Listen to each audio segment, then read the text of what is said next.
Some of these communities don't have the access to new product, where this pre-owned is really all they live and breathe in. And if we can guarantee authentic pre-owned technology at a fair price with a warranty, that's something that people really embrace. We've tested it out here in the US and now North America. Actually, today opened up our 12th store in Canada. Going into the year, we had about 100 stores. Now we have about 130. We continue to grow, with UK being kind of the first step, Europe, and then some other markets that we're actually looking into now. And I can see a world in the not so distant future that more people shop, generally speaking, with secondhand as opposed to new.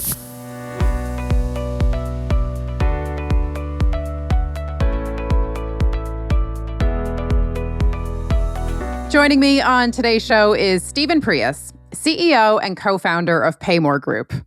PayMore is revolutionizing the secondhand electronics market. It's the largest buy-sell trade franchise in the US, and now PayMore is looking internationally for future growth. Stephen, welcome to the show. Today, we are going to talk all about PayMore and the consumer electronics resale space.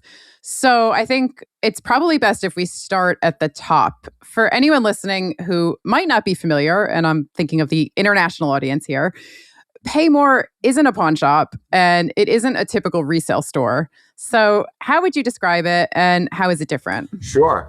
Yes, we are really a new age and higher elevation of a secondhand store.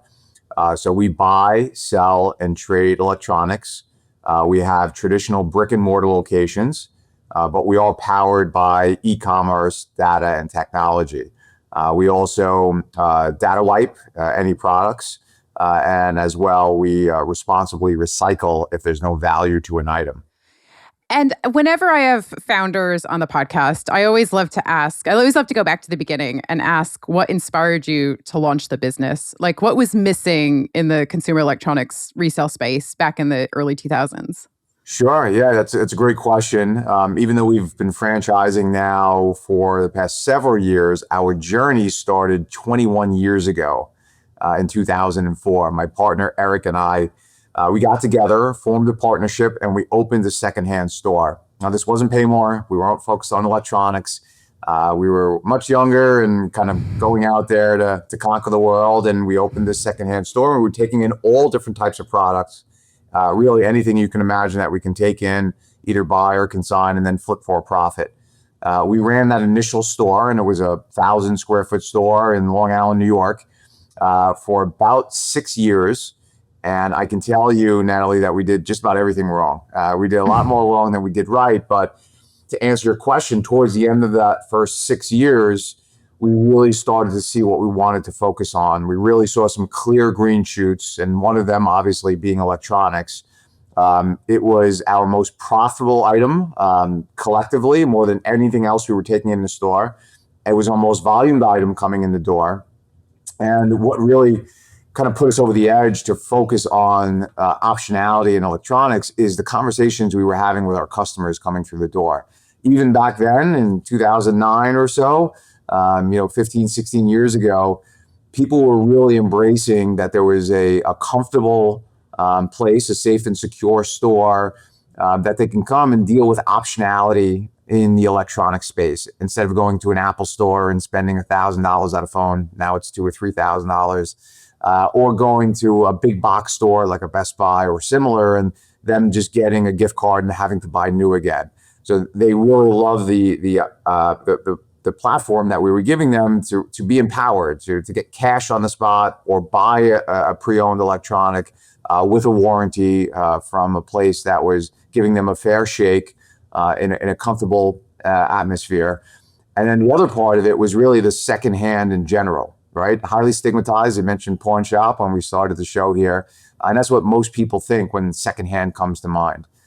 We really wanted to create and really disrupt the secondhand in general and create an elevated service where people would not think twice or not have that initial stigma when they say secondhand store, and really go to a comfortable place where they can get a fair deal, safe and secure again, where they would automatically fold it into their weekly or monthly shopping habits.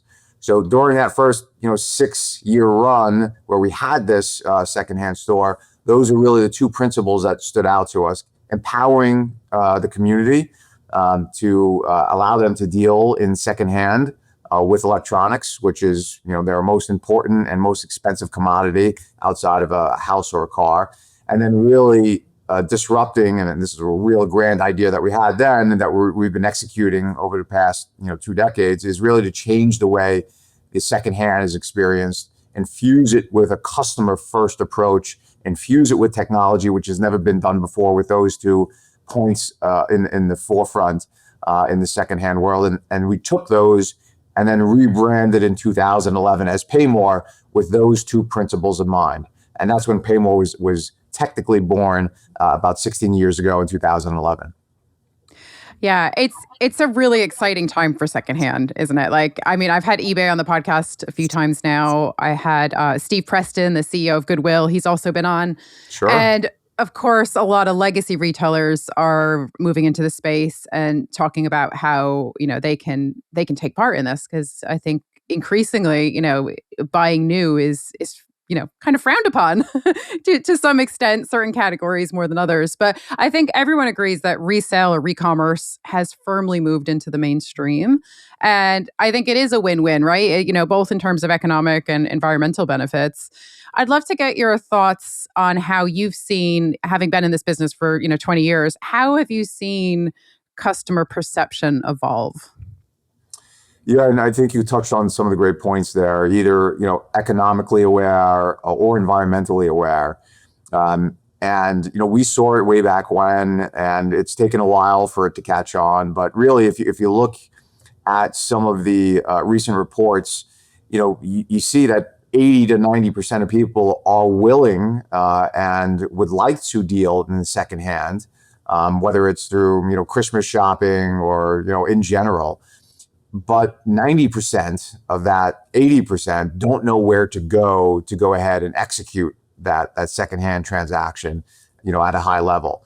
So I think right now it's really the education phase, not only for PayMore, but secondhand in general, that there are either online sites or physical store sites that you can go and do this and feel good about it. Both, saving money or putting money back in your pocket, but also keeping, a lot of the electronics, going back to kind of PayMore and the electronics angle, out of landfills. Out of our, going into the year, we had about 100 stores. Now we have about 130, but we did about 2 million pounds of e-waste that we kept out of landfills last year, which is a big number, and that's going to continue to compound going forward, which is one of the biggest environmental issues right now, about people not knowing what to do with their batteries, cell phones, or any sort of technology. So I think that the more educated the masses are, and the more that we get out there,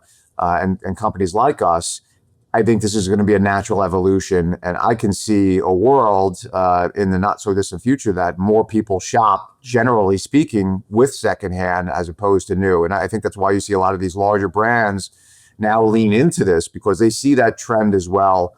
And whether they partner up with a secondhand dealer or try to put together a secondhand platform on their new retail platform, you see that all over the place. So I see that progression, especially over the last few years, has really catapulted, and it's only going to get more fuel on the fire going forward, as there's more brands like us that are out there promoting this and getting more of a foothold and getting more critical mass, where the general public is more aware. Yeah, it's funny. I know we're talking consumer electronics today, but if you look at fashion, Vinted in France, a secondhand fashion marketplace, it's the largest seller of clothing in France by volume. So I think that just shows the trajectory and the opportunity in that space. So super, super interesting. I want to hone in on stores, because I think it's interesting that you're kind of leaning into physical retail with this concept at a time when others seem to be going in the opposite direction. So I'd love to know more about your store strategy and why you see the opportunity in bricks and mortar over digital. And I know you've already said a couple times now, trust and safety. So I'm curious to know if that has something to do with the in-store element. Yeah. So, this exists out in the world, and has, as far as the buy, selling, and trading of electronics. to some extent. Most of it, if not all of it, has really been done, especially in scale. All of it has been done online, right? There's several companies that are in the forefront, that are large companies that have raised a lot of capital, and you can engage with these online companies and then mail them your product.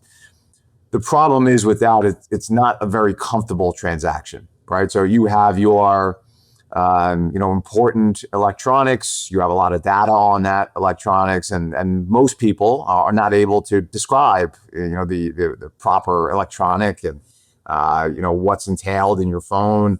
So when you're doing this, you're searching online for somebody who you don't know, and you're mailing a product in to somewhere to somebody. You're not sure if you're wiping all of your data properly off your electronic. You're probably not describing your electronic properly either. And this could be, just that you're not aware of what, your phone entails or any other electronic, or human nature, you're over exaggerating what you have, that it's in excellent condition. So one way or another, you're mailing it out, and, this could be days or weeks until they get back to you once they get it. And then at that point in time, there's probably a retrade because now they're diagnosing it and saying, hey, this is not what you described. And there's a retrade, and then hopefully you're trusting them to wipe the data. And then if you don't want to go forward with the transaction, you have to pay for the mailing back. So it's a very choppy process. We went the hard route. My partner is a tech savant, and he's built all of our technology, which really sets us apart from anybody else. It's a fully customized proprietary system. And we can set that up if we wanted to, tomorrow. But we went a little bit of a harder route, setting up brick and mortar locations through our franchise network, and really creating a safe space, safe and secure, that somebody can go and actually speak to somebody, get explained in person, why the product is valued at what it is, do a full diagnosis on the item, and within 30 seconds, we know more about their item than they do. Through our technology and our security checks. And we're able to give them cash on the spot, meaning that they have cash in hand and they can do whatever they want. They're empowered with that capital. They're not getting sucked back into a 2 or 3 year warranty like a lot of these national carriers. We're not giving them a gift card to buy new. We're not wrapping them into some sort of extended program. We are giving them cash on the spot. And that is, a real value driver for the masses. They can get their product wiped in front of them. We're creating that trust that they can come back and buy, sell, and trade. And if there is no value to the item, we can certainly responsibly and freely recycle it for them as well. So we've really solved all of the electronics needs and concerns and touch points for the general consumer. And they can do it all in person, execute the trade, and really create that trust, that hub of technology trust in that market. And typically, once we put one of our stores there, within several months, we're the highest grossing secondhand store within that market. We become their trusted source for phones, laptops, VR. Gaming is a big part of what we do. You name it, anything that you can put a battery in or plug into the wall. We're a portfolio buyer, and we can come up with a price within seconds for them. And with our technology, we can get them in and out of our store on an average of 7 minutes. So the average secondhand transaction with a pawn shop or otherwise, you're looking closer to an hour. So not only is it safe and secure, not only are they getting a fair shake and the explanation about why we can pay as much as we can, but we're getting them in and out of there quickly as well. So we really solved all of that instead of going through, a lot of the easier ways of doing it online. So, that we think is really the important part of really kind of getting the market share and really solving each and every one of these communities' needs for anything from the capital part of it to being a socioeconomic driver for that local community as well. We're putting a lot of cash back into the community that's spent in that community, and the environmental impact that we have in these communities as well. Yeah, it's so interesting. And I think, just the simplicity, just really understanding what it is that your customers value. And that's going to be, as you say, the expertise, the trust that you build up with your customers, the immediacy of getting that cash back and being able to walk away. And I would imagine that generates a lot of loyalty. And I know I had read when I was prepping for our conversation, I read in Forbes that you have a repeat customer rate of about 75%.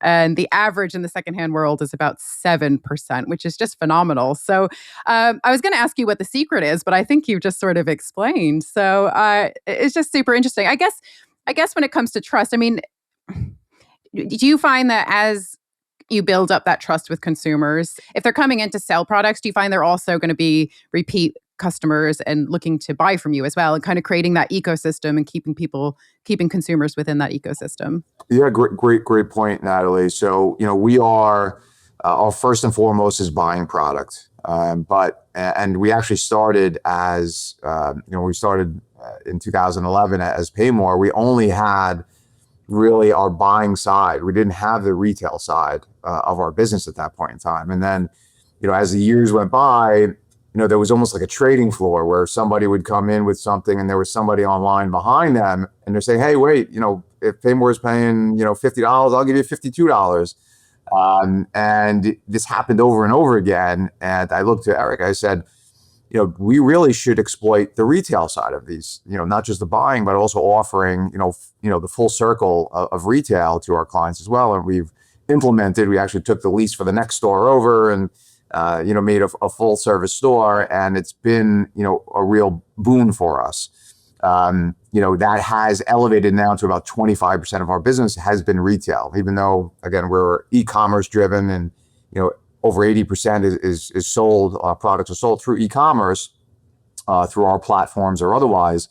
That retail part of it, especially as we've gotten more known and, getting, 50 stores, 100, and now by the end of this year, we'll be closer to 250 stores and 40 states. That is a critical mass and inflection point moment. And, the more people that come and sell with us, which is how they typically walk through the door, once they see the retail and they can get, basically anywhere from, new in box to gently pre-owned to, yesterday's favorites like the old, Genesis and Nintendo games and those classics. We have a wide array of product. Usually once they come and see this and they've done, maybe a couple sales with us, they then transition and buy all of their electronics products from us. Again, being economically aware, being environmentally aware, it could be a business that, maybe the waitresses keep breaking, the iPads that they're doing the orders on. And instead of buying new, they just come to us every few months and buy something pre-owned for 50% of what it is in retail. Maybe it's, a soccer mom that's, buying, pre-owned products for their kids. We have a lot of, gaming enthusiasts, kind of that 18 to 40-year-old, that are coming in and trading games with us on a daily basis. So that is a growing component of what we're doing. And we're one of the fastest growing components of what we do. And we can see that as we continue to grow and we cover the balance of North America and all these states and all these communities that, that could probably be half of our business at some point in time, over the next 12 to 24 months. Mm. And it's not just domestic growth. We should call out that you've opened your first international store actually here in the UK in Luton. So can you tell us a little bit about how that's going and why after 20 years you feel that now is the right time for international expansion? Sure. I guess to rewind, we had one store from 2010 to 2020 or so. And then we decided to franchise after we've really kind of perfected and fine-tuned the model. So we've had such great success over the last few years in the US. And then going into Canada, we just actually today opened up our 12th store in Canada and growing quickly there. Thank you. And growing quickly as well. One thing that translates very well, and we've seen it, is, pre-owned electronics. It's not food where, you have to kind of bake in new ingredients or, hopefully the local market has the same kind of taste. And, feel and look of what they're accustomed to. A pre-owned, last generation phone is basically trades for the same dollar no matter where you are. If you're in the Middle East, if you're in Europe, if you're in North America, if you're in Asia, it translates almost down to the equatable dollar. And there's a big need for it, especially in some of these other areas where it's not as plentiful as it is here in the U.S., where that's all they deal with and have access to. So that accessibility portion of it as well is very important to hone in on. Where even some of these communities, I'm kind of going down a different angle here, but some of these communities don't have the access to new product as well, where this pre-owned is really all they live and breathe in. And if we can guarantee an authentic, pre-owned, electronic or technology at a fair price with a warranty, that's something that people really embrace. So, what we've learned, and this is why we're going, kind of pushing the international envelope. We've tested it out here in the U.S. and now North America, and it's being embraced greatly. And we think it's the right time for us to be that first brand that does this globally. And there's a couple stores that do it here and there and some other markets, but they really haven't done what we've done here in the U.S., which is really elevate the experience, with modern minimalistic stores and then infuse it with technology. I think that's the other important part of it. We haven't seen anyone do that at a scale basis, really, in any of our due diligence globally. So now that we have the secret sauce and the game plan here, we think it's surely time that we continue to grow. With UK being kind of the first step, Europe, and then some other markets that we're actually looking into now. That sounds super exciting. It sounds like a really exciting time for you. And something you just said has sparked a thought, which is about, the importance of the customer experience. And again, we've talked about trust a lot throughout the conversation. So I wonder how that translates when it comes to hiring and finding the right staff to deliver that kind of experience for the customer. Could you talk us through what you look for when you're hiring for your store staff? Sure. Yeah. I mean, it really all starts with our franchisees, right? So Eric and I, we've taken 20 years to build what we have. And if it takes us another 20 years to do it the right way, we're okay with that. So we really take a hands-on approach to bringing in the right franchisees. And then if you bring in the right franchisees and they're good people and they execute the game plan, they're going to be hiring good employees for those stores. So even though, now with hundreds of stores open and another few hundred stores that we're going to be opening over the next few years that are already committed, Eric and I, our plates are full as far as what I do and what he does. But we don't sacrifice the process of bringing in the right franchisee by putting a salesperson on it or a third party on it or me just meeting with people and him just meeting with some people.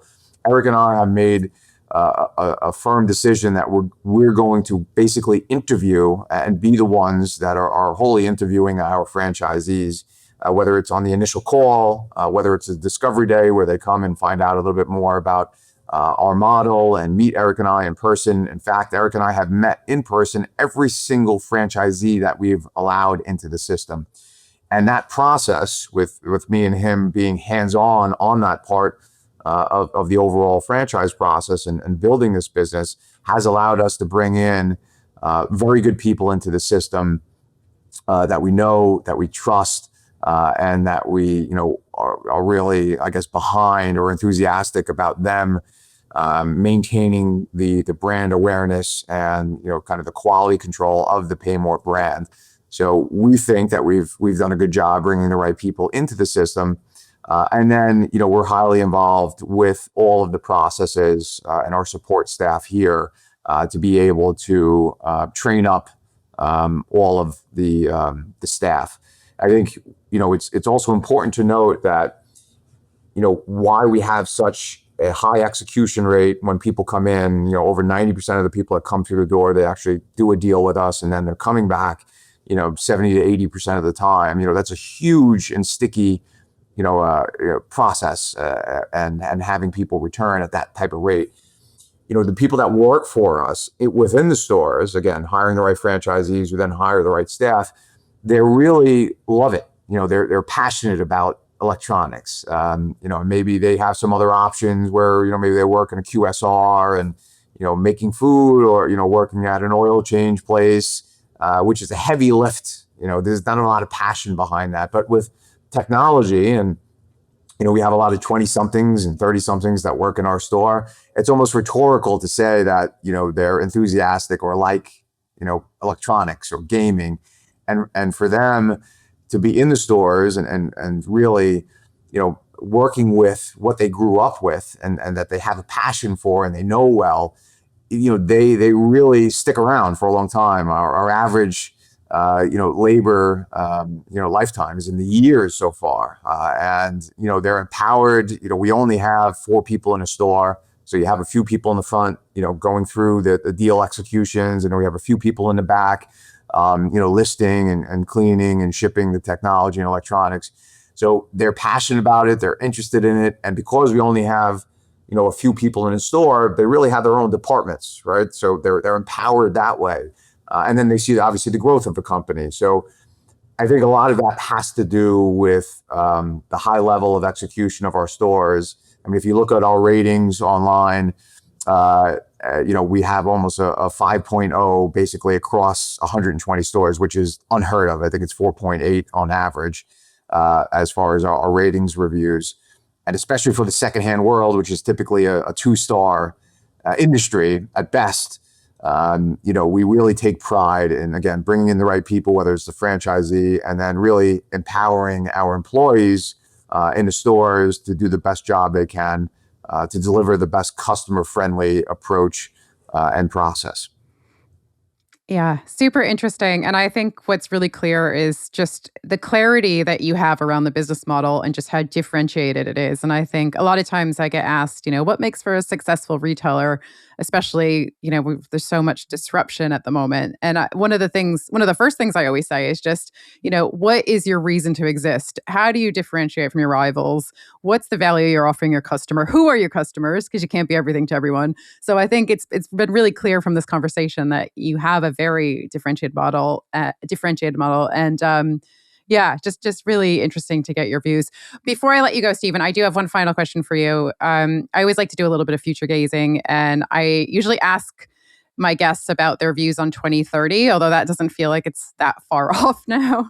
But I will ask you about 2030 anyway, and just more generally, how do you see retail evolving in the future? There's so much change, but is it a case of just technology supercharging our expectations as consumers and the principles of retailing still remaining the same? Or do you think that we're going to see some bigger, more kind of tectonic shifts?